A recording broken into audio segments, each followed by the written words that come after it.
हमारे loco pilot Ram Singh और उनके सहायक लोको पायलट राहुल। रेस्ट का दिन और ये दोनों लॉबी लाइब्रेरी में गंभीर मुद्रा में बैठे कुछ चर्चा कर रहे हैं। चलिए देखते हैं क्या चर्चा हो रही है दोनों के बीच। आज अंकल आंटी कानपुर जाने वाले हैं, लेकिन अभी कंट्रोल से पता चला कि सब ट्रेन्स लेट चल रही हैं। सेक्शन में सिग्नल फेलियर हो गया है। ओह, अगर सिग्नल फेलियर है तो इसका मतलब ट्रेन नहीं चलेंगी क्या? ऐसा नहीं है राहुल, ट्रेन्स तो चलाई जाती हैं, लेकिन उसके कुछ नियम हैं। तुम्हें पता है जब ऑटोमेटिक सेक्शन में सिग्नल फेलियर हो जाते हैं तो गाड़ी किस प्रकार चलाई जाती है? हाँ, मुझे पता है। या तो सिग्नल के ठीक होने का इंतजार करते होंगे या हाथ सिग्नल की सहायता से गाड़ी चलाया जाता होगा। कुछ मेमो अथॉरिटी वगैरह भी होता है, पर उसका ज्यादा आइडिया है नहीं मुझे। राहुल, तेरे दिमाग में भूसा भरा है। ऐसे तो सारी ट्रेन्स लेट भी हो जाएंगी और असुरक्षित भी। ऐसी स्थिति से निपटने के लिए भारतीय रेल ने सुरक्षित तथा ठोस नियम बनाए हैं। इन नियमों का काम है ट्रेनों की सुरक्षित आवाजाही सुनिश्चित करना। एक काम करते हैं, चलो गुरुजी के पास, आज तुम्हें समझ आ जाएगा कि असामान्य परिस्थितियों में ट्रेनों की सुरक्षित आवाजाही कैसे की जाती है। राहुल, बस ऊपर वाले से मनाओ कि सीएलआई साहब आज ऑफिस में मिल जाए, फिर तो अपना काम बन जाएगा। आज एबनॉर्मल कंडीशन में ट्रेन कैसे चलाई जाती है गुरुजी, उसके बारे में तुम्हें पूरा विस्तृत रूप से समझा देंगे। साथ ही साथ मेरा भी रिवीजन हो जाएगा। सामान्य परिस्थितियों में ट्रेनों को सुरक्षित चलाने के लिए अथॉरिटी बनाई गई है, जो कि एब्सोल्यूट और ऑटोमेटिक ब्लॉक सेक्शन के हिसाब से अलग अलग है। जैसे कि ऑटोमेटिक ब्लॉक सेक्शन में टीबी 912, टीसी 912, टीडी 912 और भी कई सारी। राहुल, सभी अथॉरिटीज एक साथ मत समझना, नहीं तो सबकी खिचड़ी बन जाएगी। बारी बारी से समझते हैं। चलो आज गुरुजी से सिर्फ टीबी 912 के बारे में समझते हैं। सही कहा सर जी। ये अथॉरिटी का टंटा वैसे भी समझ नहीं आता, सब आपस में ही मिक्स हो जाती है।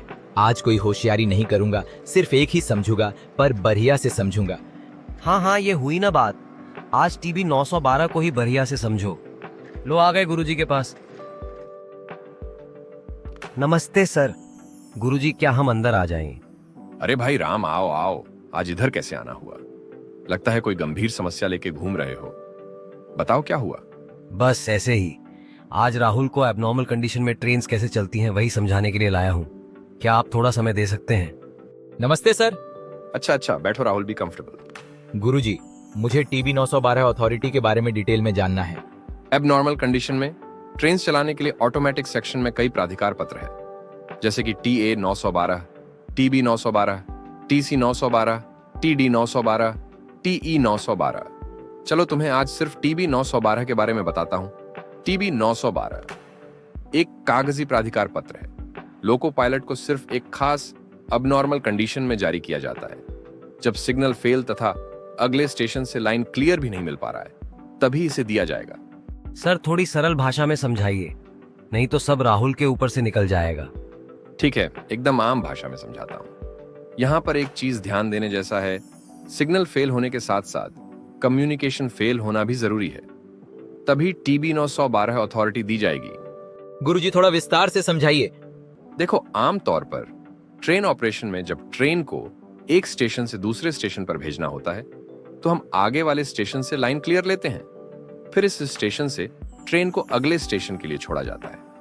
यह ट्रेन चलाने का नॉर्मल तरीका होता है। लेकिन आज ट्रेन के जाने वाली दिशा के सिग्नल फेल हो गए हैं तथा अगले स्टेशन से लाइन क्लियर भी नहीं मिल पा रहा है, तो यह एक विशेष प्रकार की असामान्य परिस्थिति उत्पन्न हो गई है। इसीलिए अब हर ट्रेन को स्टेशन पर रोका जाएगा तथा लोको पायलट को अगले स्टेशन पर जाने के लिए टीबी 912 देना होगा।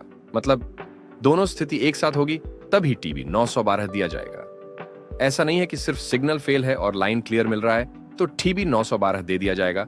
ऐसी स्थिति में यह अथॉरिटी गलत मानी जाएगी। क्या समझे? समझ गया सर। टीबी 912 तभी दिया जाएगा जब सिग्नल के साथ साथ कम्युनिकेशन भी फेल हो, मतलब अगले स्टेशन से लाइन क्लियर भी नहीं मिल रहा हो। सर, ये तो बड़ा रिस्की सिचुएशन हो गया है। लाइन क्लियर नहीं मिला तो सेक्शन में गाड़ी ले जाना तो खतरनाक हो जाएगा। सही कहा तुमने। इसलिए नियम बनाए गए हैं ताकि इस जोखिम को सुरक्षित ढंग से हैंडल किया जा सके। सर, नियम से सिचुएशन कैसे हैंडल होगा? यहाँ तो पूरा डब्बा गोल है ना बाबा, अपने बस का नहीं है ऐसे में गाड़ी चलाना। नियम बनाए ही इसीलिए जाते हैं कि आपकी हमारी सबकी सुरक्षा बरकरार रहे। अगर तुम थोड़े भी सतर्क और जानकार रहे तथा नियम और स्पीड का पालन किया तो ऐसे किसी भी सिचुएशन में मजे में एकदम सेफ गाड़ी चला लोगे। देखो, दो ही कारण से गलती भीषण त्रासदी में बदलती है। पहला, नियमों की जानकारी का ना होना, दूसरा उनकी अवहेलना करना। इन दो लफड़े से बच गए तो कभी अनहोनी का मुंह नहीं देखना पड़ेगा। अवहेलना का मतलब तो पता है ना राहुल? हाँ सर, सिंपल शब्दों में अवहेलना का मतलब है जानना, सब पर मानना कुछ नहीं। एकदम सही। नॉलेज एकदम टंच और अपडेट रखो, और अगर समझ में ना आए तो किसी विद्वान से समझ के लो, फिर उनको अक्षरशः मानो, बस काम खत्म। मानना पड़ेगा सर, ये पंच लाइन मस्त है, जानो और मानो। ना ना ना, पहले जानो, समझो, फिर मानो। एकदम सही कहा। अब मुद्दे पर आते हैं। ये तो तुमने समझ लिया कि टीवी 912 को दिया कब जाता है। अब ये समझना है कि इसे लेते समय लोको पायलट को क्या क्या ध्यान देना चाहिए। इसके लिए मैं तुम्हें फॉर्म दिखा के समझाता हूँ। बिल्कुल सही। ये बातें सभी लोको पायलट को समझनी चाहिए। टीबी 912 क्या है? यहाँ देखो राहुल, शुद्ध हिंदी में ये एक प्रकार का प्राधिकार पत्र है और अंग्रेजी में इसको अथॉरिटी कहते हैं। इसमें कुल 6 हिस्से होते हैं। पहले हिस्से में प्राधिकार का नंबर टीबी 912 दाहिने कोने में लिखा होता है।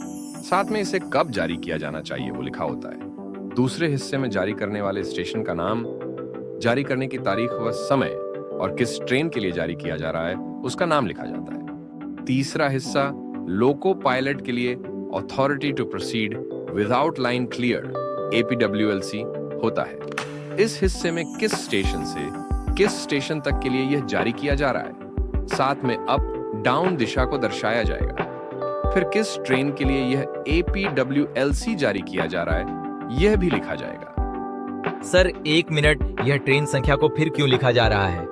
राहुल, पहले पूरी बात तो सुन लो।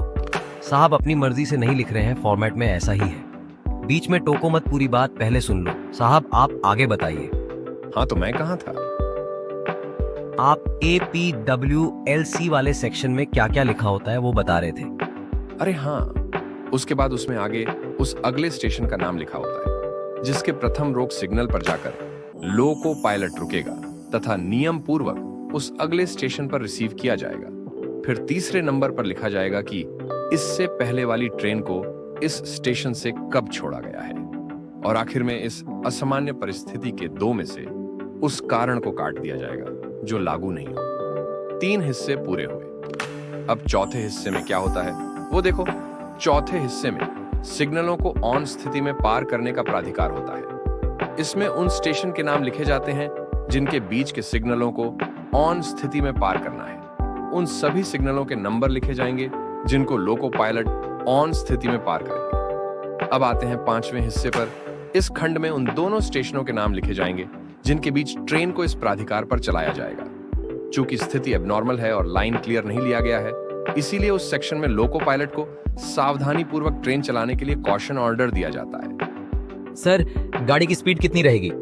सेक्शन में लोको पायलट ट्रेन की गति दृश्यता साफ रहने पर 15 किलोमीटर प्रति घंटा तथा दृश्यता साफ नहीं होने पर 10 किलोमीटर प्रति घंटा से अधिक नहीं रखेगा। एक चीज और भूल गया था, फेसिंग पॉइंट पर ट्रेन की गति 15 किलोमीटर प्रति घंटा रहेगी। इस स्पीड रिस्ट्रिक्शन का मतलब है किसी भी स्थिति में ट्रेन की स्पीड कॉशन ऑन ऑर्डर में दिए स्पीड से ज्यादा नहीं रखनी है। टीबी 912 की केस में कितनी स्पीड रखनी है राहुल? जी सर, 15 एंड 10 एंड पॉइंट पे 15 की स्पीड। बिल्कुल सही राहुल, बस हो गया। छठे और आखिरी पार्ट में स्टेशन मास्टर के सिग्नेचर और मुहर। बस हो गई टीबी 912 तैयार। अब इसे चालक दल को दिया जाएगा। धन्यवाद गुरुजी।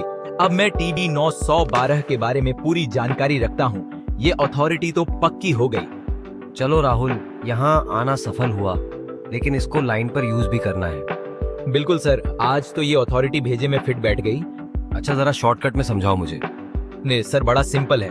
पहला तो ये अथॉरिटी तभी मिलेगा जब सिग्नल और कम्युनिकेशन दोनों फेल हों।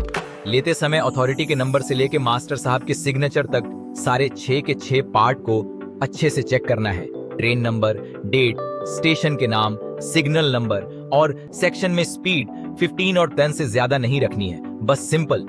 अरे वाह, तुमने तो एकदम फिट कर लिया दिमाग में। लेकिन इसके साथ एक और चीज जरूरी है। अब क्या रह गया? सतर्क रहना। हाँ सर, ये तो लोको पायलट के जीन्स में होना चाहिए, और एबनॉर्मल सिचुएशन में तो एक्स्ट्रा अलर्ट रहने का। एकदम सही कहा। चलो अब चलते हैं।